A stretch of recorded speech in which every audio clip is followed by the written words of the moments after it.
this next section, I believe we did some in applied on this on parabolas. Correct? Yeah. Okay. So then we won't have to worry so much about going through everything with this. Okay. So a parabola, of course.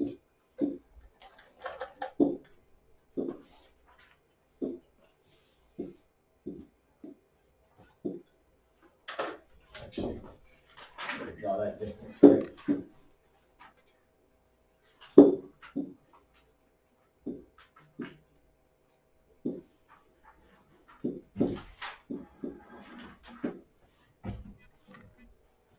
P and Q. All right. Now, let's talk about all the things that affect it. So there's 3 equations.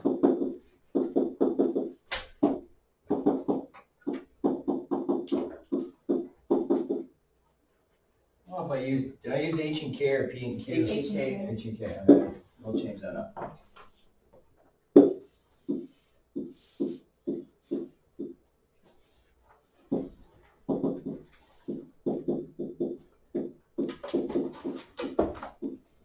Okay, so we remember those 3 equations, correct? Mm-hmm. So we've got y equals ax squared plus bx plus c, y equals ax minus h squared plus k, which is your vertex form, and y equals a x minus r x minus s. Okay, so some of the things that we needed to remember. If a is greater than 0, which way did the parabola open? Up. A was less than 0.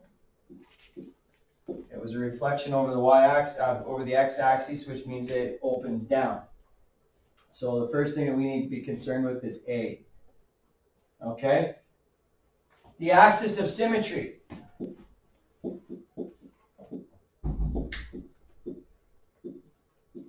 I guess first of all, I should probably write down the most important thing is your vertex. What's your vertex in this case? If it's off center, if it's not at 0 and 0, your vertex is your H and K values. Okay? The axis of symmetry. What is the axis of symmetry? X equals H. Okay, so that's the equation of it. Great. Well done. That's even more advanced than I wanted. What does the actual axis of symmetry do for us, though? What does it tell us? The line of refraction. Cuts it in half. That's right. Cuts it in half. Okay? So that's the line that I draw straight through the vertex, the x value of the vertex, that divides it into 2 equal parts. It's symmetrical then. All right?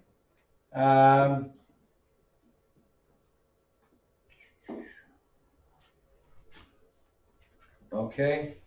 They go through this. They say if h is greater than 0, which way does it move? So if h is positive, which way does it move?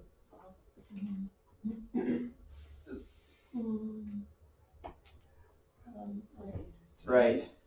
Good. Moves right. If h is a negative value, which way does it move? Left. Now remember, it's opposite in the equation. It's opposite in the equation. So if it's x subtract h, that means h is positive. If it's x add h, that means that h is negative, because that's why it switched to an add sign. All right? If k is greater than 0, which way does the parabola move?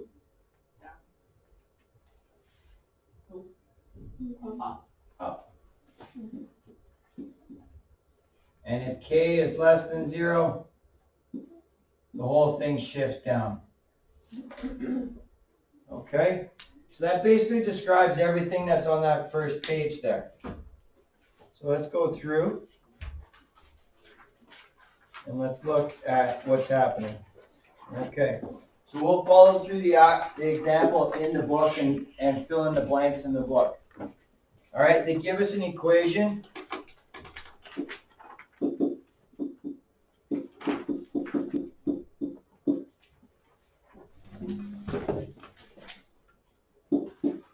Okay, so first thing we're going to do is let's find our vertex. So H and K, what is the vertex of this?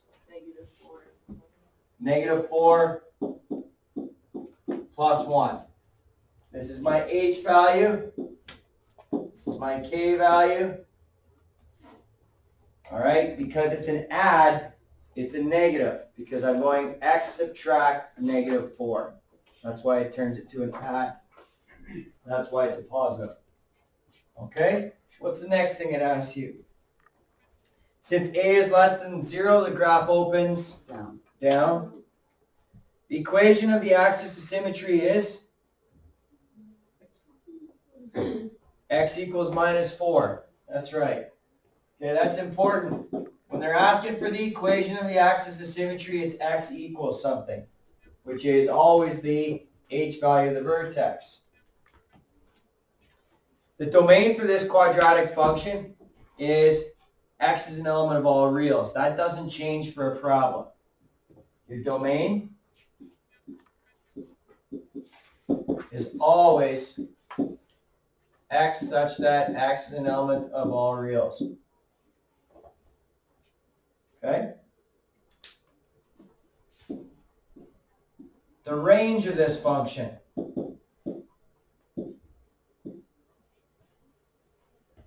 All right, so this is a parabola that opens down.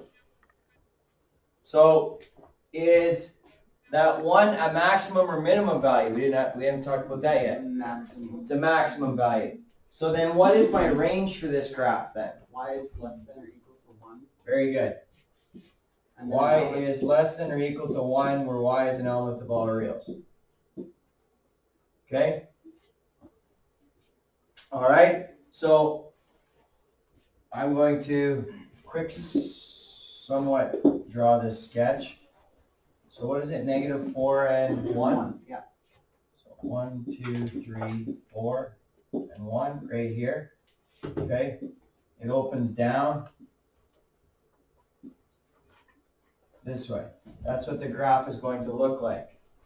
So this -4 and 1 vertex then, you see that all the Y values are below it. Okay? Now another way to write that equation, oops, want that. Another way to write that, of course, would be to go, oops, got that wrong. The smallest value first, which is -infinity, to the highest value, which is 1. So you can write it that way as well. All right? In that other notation. The maximum value is 1, and that takes care of that. It asks you to find another point on the graph. So they chose -3. They substituted in, so one point on the graph is -3 and -2. So actually, this graph here, I would clean up a bit.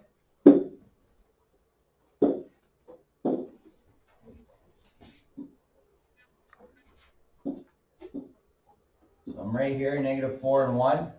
It says -3, -2 down here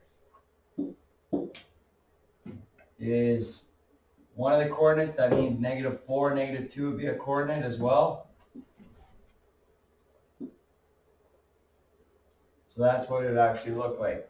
So when you're graphing a parabola, and this is extremely important to know for grade 12, okay, we spend a lot of time talking about the parabola in grade 12 in the sense that we make all other graphs, we do the same transformations as what we work with the parabola. So I always go back to the parabola because you do it in applied, you do it in pre-calc in grade 11. So I keep going back to it so that you know how to graph these. Okay, you need 3 points minimum to graph. So I always find the vertex and then the one coordinate to the left and the one coordinate to the right of it. It's the easiest way to do it. Okay, But remember, we were able to find roots and all of that as well. So another point on that graph then is 4 and negative 2. So that's your other, and then you can plot it. Or sorry, negative 5. Negative 5, negative 2. Thank you. That's this corner right here. So this one's negative 5, negative 2. And remember, because it's symmetrical, those are on the same plane. The halfway point between negative 5 and negative 3 is your vertex, your x value of your vertex. So we have to remember all of this. It needs to come back to us. Okay? All right, let's look at page 109. What is the vertex of that graph? No. 2 and negative 3. 2 and negative 3. So P is 2. Q is negative 3. All right. Now, just pens down for 1 second. It's asking us to find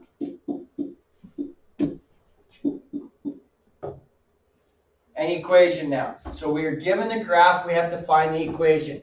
So what parts of that equation do we have to solve for in order to have the equation of that graph? What do we need to find? A, H and K. H, and K. A, H, and K. Now remember, all equations, not all, almost all equations will always have x and y in it as part of the equation. Think back to a linear equation, y equals mx plus b. All we had to find was m and b, and the y and x just stayed there, right? But we used it. Okay, so first things first, y equals ax. What was the, it was 2, right? Yeah. And negative 3? Yeah. So there you have it. Okay.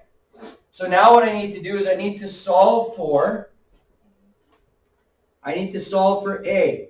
So I can pick any other coordinate on here, plug it in for x and y, and solve for A. So which coordinate stands out to you? Negative 2 and 1.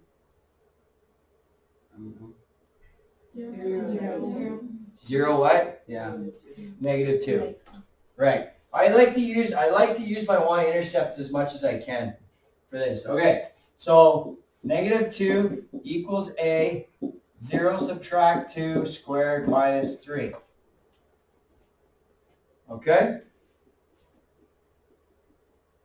So I need to solve for A.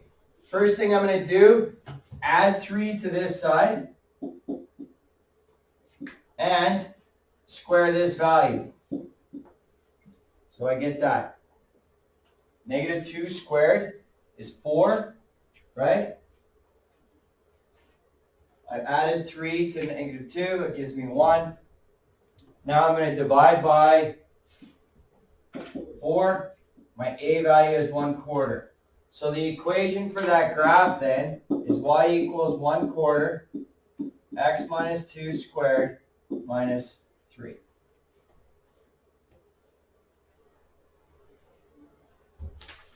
Okay? Again, for all but 3 of you, this is review. We've done this already, and that's nice. Okay, so you should be a little bit comfortable with it. All right, let's look at example 3. Determine the number of x-intercepts for the quadratic function f of x equals 4x minus 3 squared. All right, so is A greater than or less than 0? Greater than. Greater than. Means the graph opens Up. Up.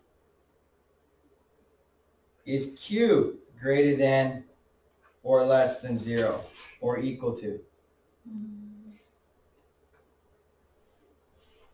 Equal to? Yeah, So just Okay. have it. that's right. So let's just do this. What is the equation for? X minus 3 squared.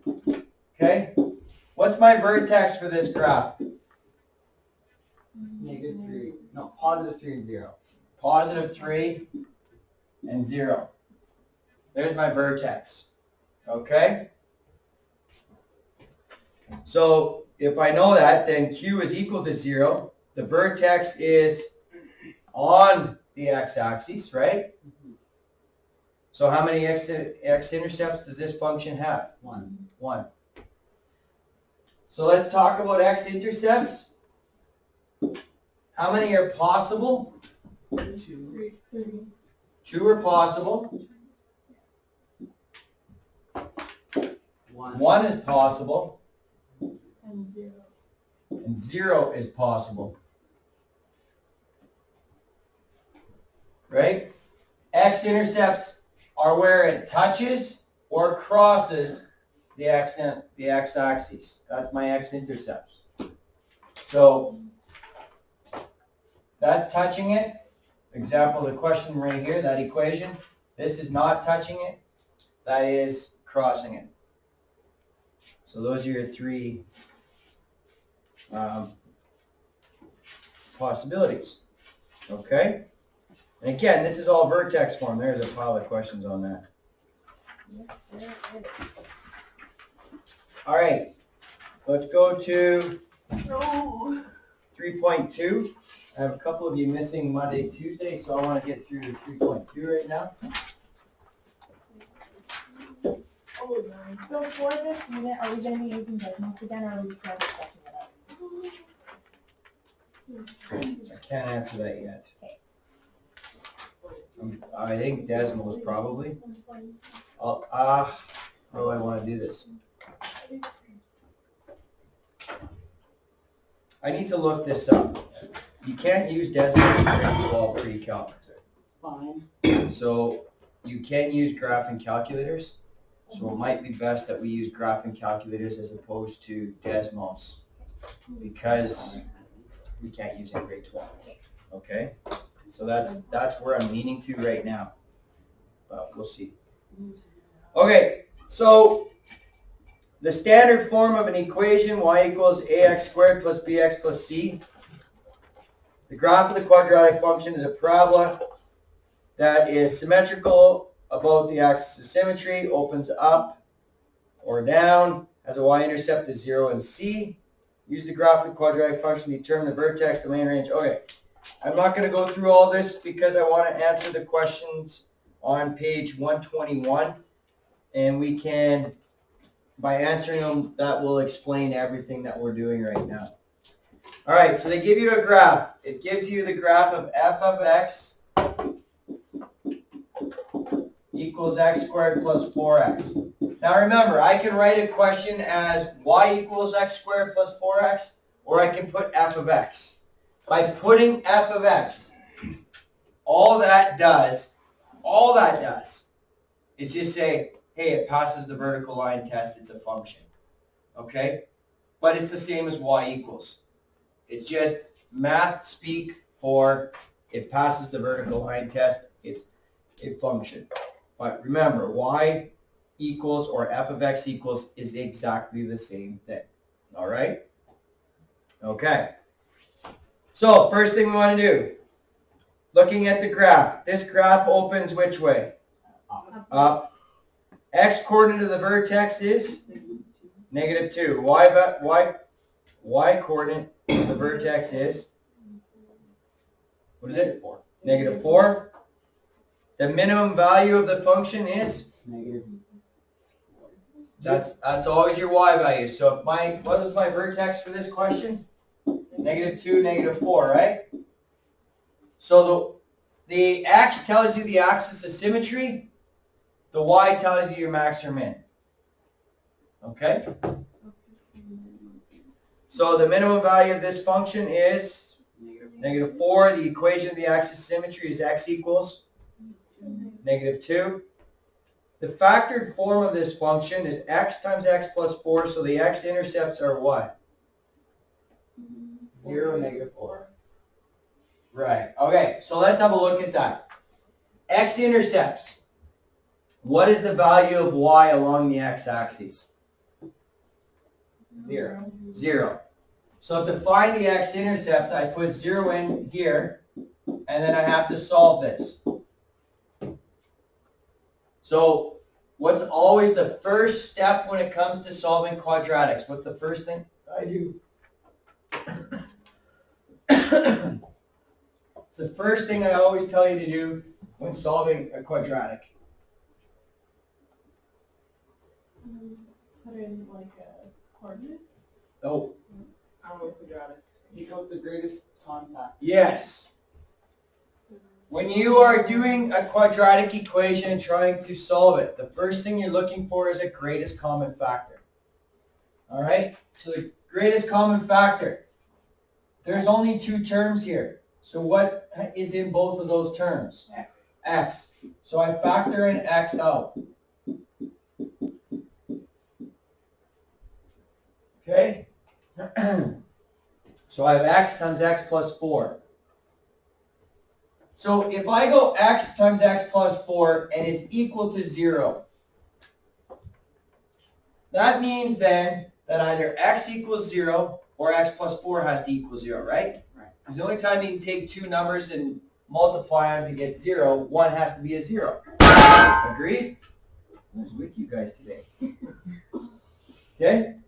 So, what are the two values that make this is 0 or this is 0? Well, that's 0, right? And this one, wow, -4. I've just solved. What are the other two ways I describe the x-intercepts? Do you remember? What are the other two words for an x-intercept? Zeros and Zeros and roots. Very good. Zeros and roots. I just found the 0 and I found the roots. Look on your diagram right there, on your graph. Does it look like it passes through 0 and -4? Yeah. Did I need to do this? No. Was it good that I saw this? Yes. Right? Okay. So what's the y-intercept on the graph? 0. It also goes through 0 and 0, right? The domain for this graph is x is an element of all reals. The range of this graph is y is greater than or equal to -4, where y is an element of all reals. And that is because the graph opens which way? Up. So all your y values are greater, and you can see that from the graph. All the y values are greater than your lowest point, which is -4. Okay? How are we doing? We're okay? We remember this? All right, let's do the next one then. Which way does the graph open? Down. X coordinate of the vertex is? -1. Y value of the vertex? 4. The maximum value of this function is? 4. The equation of the axis of symmetry is x equals? -1. The factored form of the function. Okay, so we got to factor this guy. Well, I want to show you something here. Because I wouldn't have done it this way in applied, so I'm going to show it to you in... What's my a value in that equation? -1. My a value is -1. We'd all agree? Yeah? So I'm going to take -1 and I'm going to put it out here because I know my a value is -1. Now don't write this part down. Do we remember this? Yep. X minus r, x minus s, right? In which r and s represent what? The roots, right? Look at that graph for a second. What are my roots? 1 and -3. So without doing any algebra, this is what I end up with the roots, right? Now, let's look at this. What's the first thing I do when it comes to a quadratic? Greatest common factor. Greatest common factor. Or take out a negative in front of the x squared. So let's do that first. So I get negative, and then that gives me x squared, -1, sorry. X squared minus 2x, shoot. Sorry.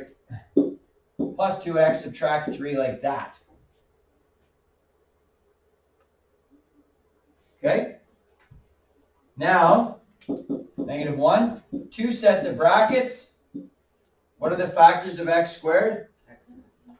X and x. And what are the factors of negative 3 that add to give me 2? Well done. Plus 3, negative 1. Hey, aren't those the same? Right on. Oh, yeah. I got it right. Okay, and so looking at my graph then, so there's the factored form of this. So what are the x-intercepts? 1 and negative 3. What's the y-intercept in this one? 3, because it crosses at 0 and 3. The domain is x and element of all reals. The range is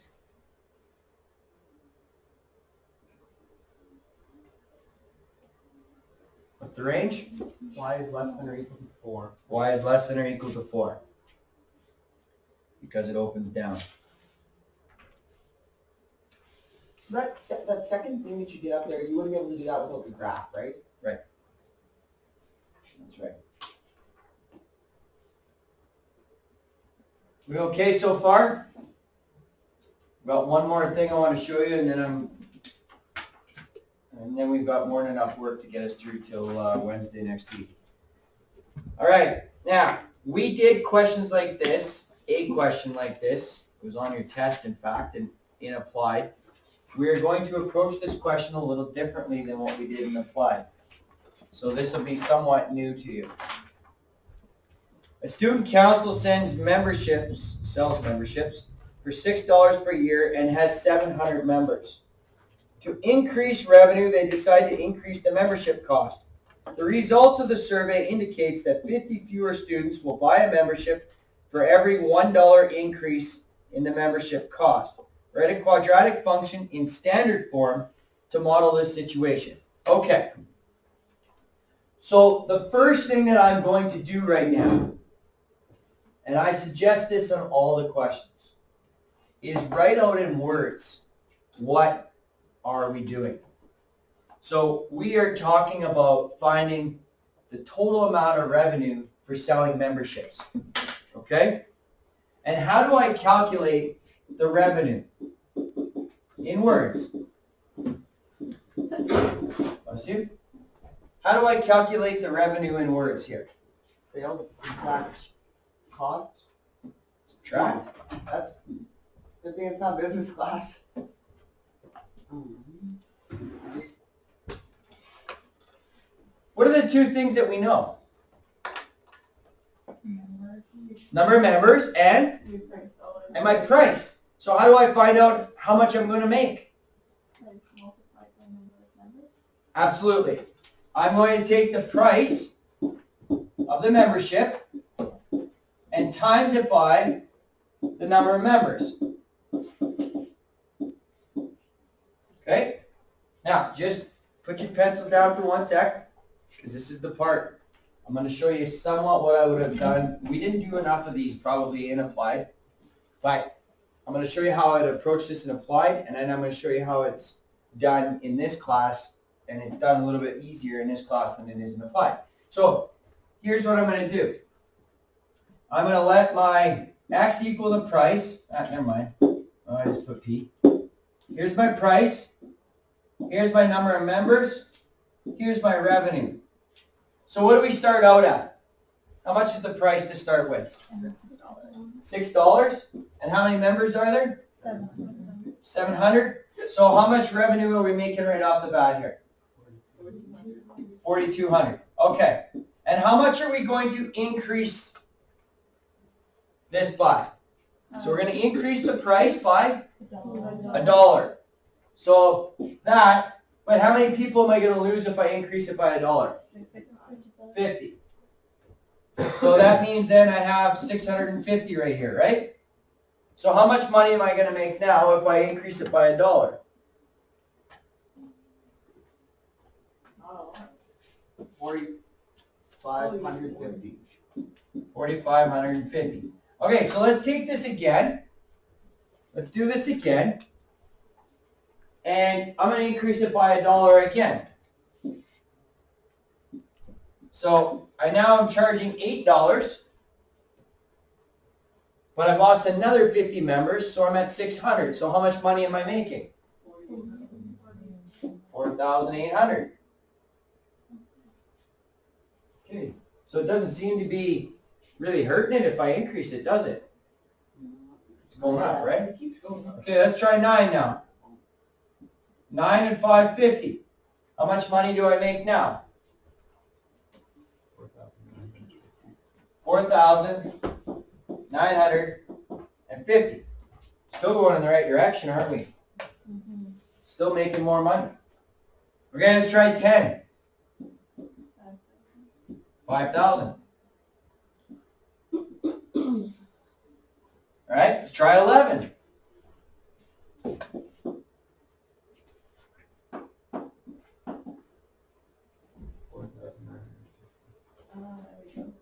$4,950? All right, what have we noticed? You've hit your math. I have maybe even surpassed it, wouldn't you say? Right? So if I sell them for $10, I should make $5,000 off of it. And as I can see, if I sell it for any more, it's going to keep dropping again. I've kind of gone all the way up, hit my maximum, and now it's starting to drop.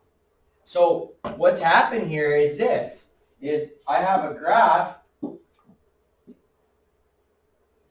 that I started with $6, right? And I made 4,200. So my graph would look something like this. 6, 7, 8, 9, 10, 11, 12, 13. Poorly drawn parabola, but that's what's happening. Right? So I've got a parabola here. So far so good? Okay. Now the applied way of approaching this question is to do this. But there's a simpler way, and this is what I would call the pre-calculus approach to it, and that is this. All right? I've got revenue is equal to. All right. So I'm going to increase the amount $1 each time. But each time I increase it by $1, I'm going to lose 50 people off of it. Okay? So my initial starting price is $6, and my initial people I started with was 700 people. So this is the key to the whole question, and it won't change every time you do these questions, and that's this. X is going to represent each increment. All right? How many times that you add on to the amount. That's what X is going to represent. So if I have one increment, I'm adding $1. If I add 2 increments, I'm adding $2. 3 increments, $3. So basically, I'm going to add 1x. So x is going to represent the number of times that I add to that amount. Okay? And each time I add to that amount, how many people am I losing? So then this becomes minus 50x. So again, x is going to represent my increments. R of x is going to represent my revenue. How much money I'm going to make. So far, so good? Okay. So here's what I'm going to do next then. Maybe. This might take a second. All right. So I'm going through the solution. Have a look. Let x represent the number of price increases, and R of x represent the revenue after a given price increase.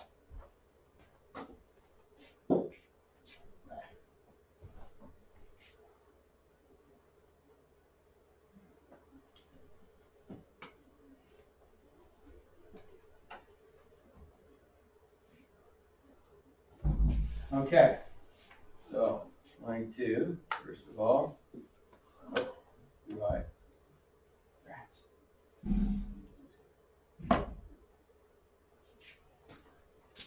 need to, where's my, right here.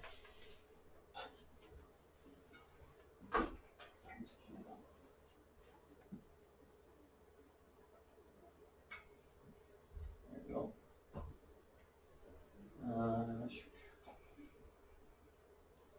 Grid range. Minus 8's fine. That's going to take us up to, say, 20. That's 8. And then take this up to 5,500. Oh. Okay, there's my graph. So now I have y equals bracket 6 minus x bracket was it 700 minus 50x, right? Yeah, right. Wouldn't it be 6 plus X? Oh yeah, good point. So there is that. Let's add that. Oh.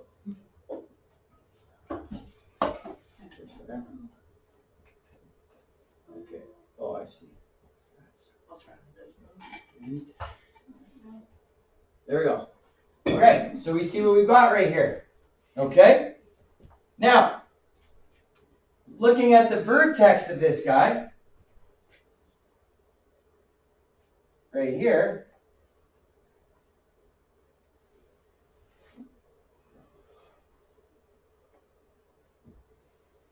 my vertex is 4 and 5,000.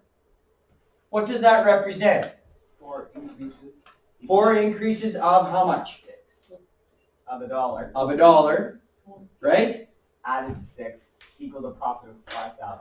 Equals my maximum profit in this case, which is $5,000. So go back to here. My vertex for this graph was 4 and 5,000. So 4 is the number of increases. So 6 plus 4 times 1 gives me 10. And it give me a maximum amount of 5,000.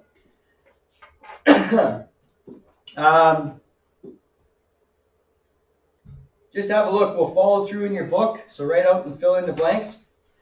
That's 4,200 minus 300x, add 50x squared.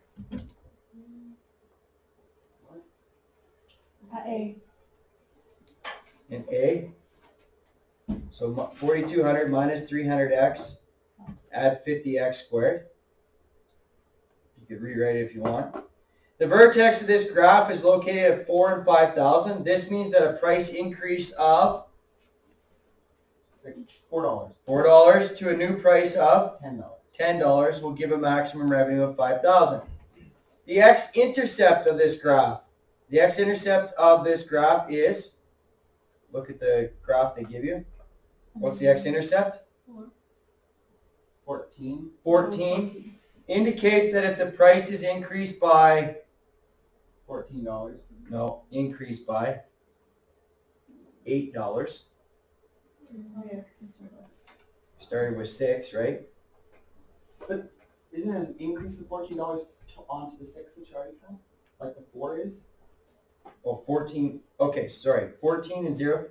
Yes, I agree. So an increase of how much then? $14. The student council will have no revenue. So there would be no sales at this price. That's right. Fair enough. The domain for this situation is, what's the domain for this graph?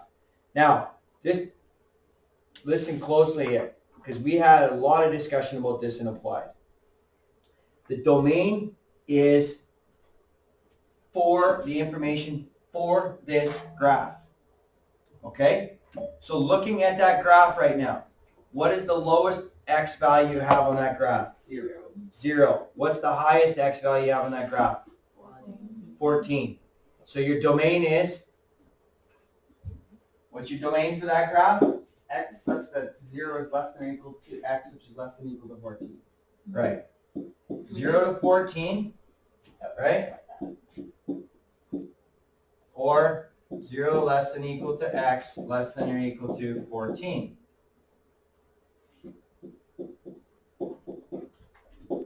And again, I add the x's and on the all reals because I can have partial amounts of money.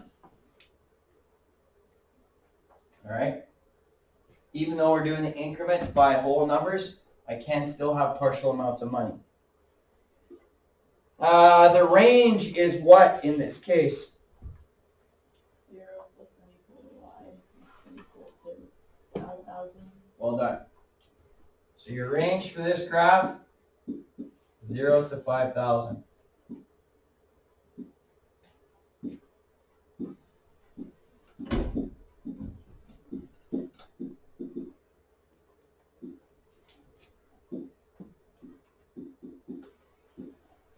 Good.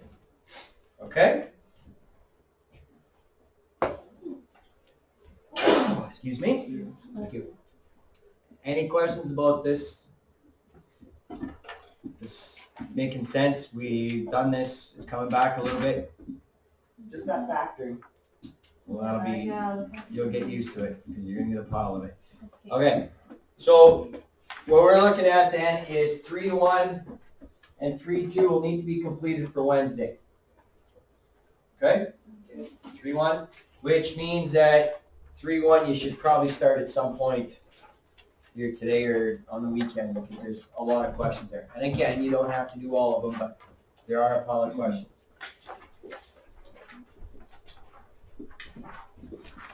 Okay. So set your books aside. You will not get any more